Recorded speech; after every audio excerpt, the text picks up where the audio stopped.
India is going to be, the thing is some countries will have more soft power. India actually, I think, for various reasons has more soft power than even China. India has been able to project that soft power more than China, which is a bigger and a stronger country. And Pakistan was never positioned right from day one to ever compete with India on that level. And I don't think tomorrow, even if we try, we will be able to compete with India on that level. And I don't think we should even try that strongly to project that. I'm just exploring into a little deeper into it. I agree fully and 100% with you that India has, in many ways, immense soft power, which is bigger than the soft power of China, which is also. Believe me, I think you cannot deny the fact when you right now we're comparing apples and oranges as far as India and Pakistan are concerned. Right from the beginning of the 20th century, the Indian intellectual elite had a footprint across the West. I mean, they have been writing books, novels, fiction, non-fiction. The soft power, the academic relationship. Agreed. I mean, people like Ambedkar were studying in Columbia University. So India had an intellectual, cultural presence. I mean, you cannot forget our aid dependency for the past 60 years. You cannot take it out when you're comparing how we project our soft power, limiting it to just having an English language media projecting. It won't do. It just won't do. There are issues. We are a smaller country. We've had an aid dependency. Our economy right now, past 10 years, 20 years at least, in this region, economies have taken off. There is growth happening. There is that momentum. And just limiting it to, you know, and not having enough media projection because we don't have enough media, English language media, is kind of besides the point. Can I ask you, why does Pakistan need our aid? What is that about? And can you know what are the eras when Pakistan has been aid dependent? If you look at, you know, it's first of all, it was again the height of the Cold War, 50s, theater center, we became part of it. That is the one block years when we have maximum enough aid. Then of course it completely, if you look at the chart, I have the chart actually because I'm doing a study on Pakistan-US aid relations. It completely goes down. The whole graph really goes down when you have the 70s and then you have 80s again, height of Cold War. That is what I was trying to say. It is a completely securitized relationship. We have made ourselves into a security state, whether we like it or not. And that is true. And our over-securitized aspects have created certain developmental fault lines. This is the point, because I think different eras have different requirements, domestically and internationally also. In the early years, I think we had a requirement. I mean, there was a sense of insecurity. And the fact that we went to the US and got aid and weapons, it was almost, we were borrowing power to counter the Indians. But then things moved on. At some point, those security concerns should have been settled. And we should have moved on.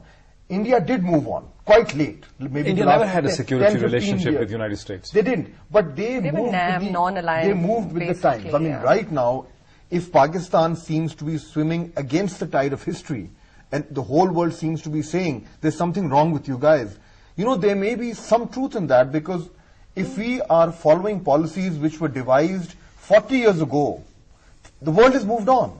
But our security paradigms, our evolution in our strategic thinking somehow is stuck, frozen in the 60s Cold War, you know, the time of the first James Bond film is, you know, Dr. No, I think. We're still stuck there.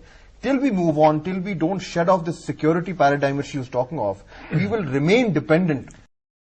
China is as ancient, if not more, than India.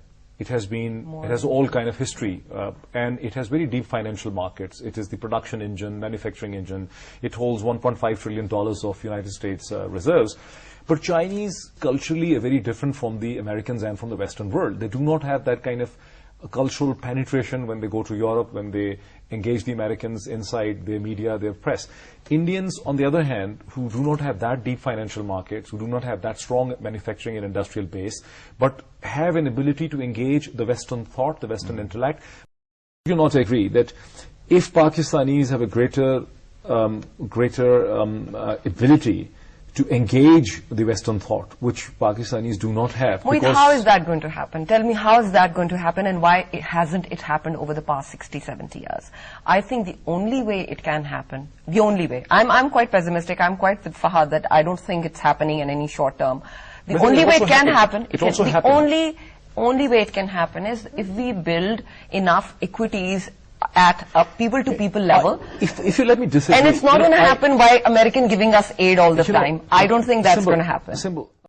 1,000 young people studying Pakistan in America. maybe had 65 million people living in the West Moeed, Pakistan. it's not that. But I still Pakistan disagree had a with certain that. kind of global connect as the population expanded. We never really had a global You're connect. not listening to me.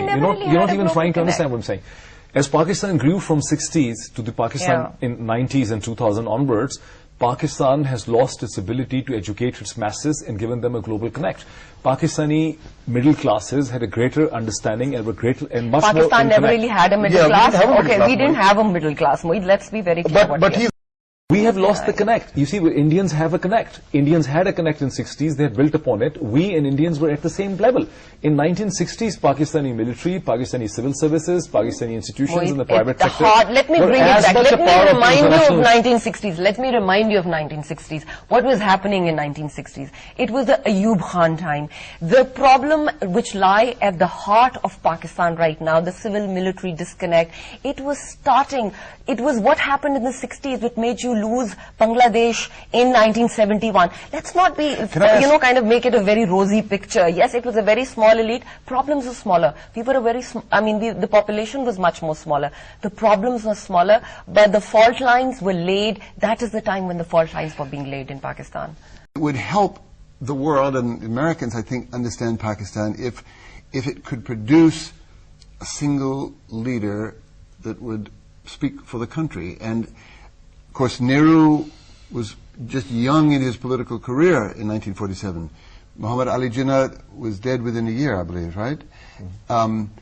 You've had, leaders that even Pakistanis make fun of, shall we say, commanding, culturally attractive, outspoken, charming Pakistani leader. But that's really your problem, too. I don't think if you find one, we'll have to deal with him. I don't think we are getting this strong, really, kind of a clear leader anytime soon. I think we have a very noisy political system, and I think it's going to be a lot of different coalitions that you will see in the future, and this is something we need to encourage. I don't think having a strong kind of a leader is always an answer to all our problems. As Moeed said, we've had Zulfikar Ali Bhutto, and we ended up one strong. I think we can. What we need to continue with is a proper system. I think what I'm thinking of Manmohan Singh, who came to Washington and triumphed, barely saying a word.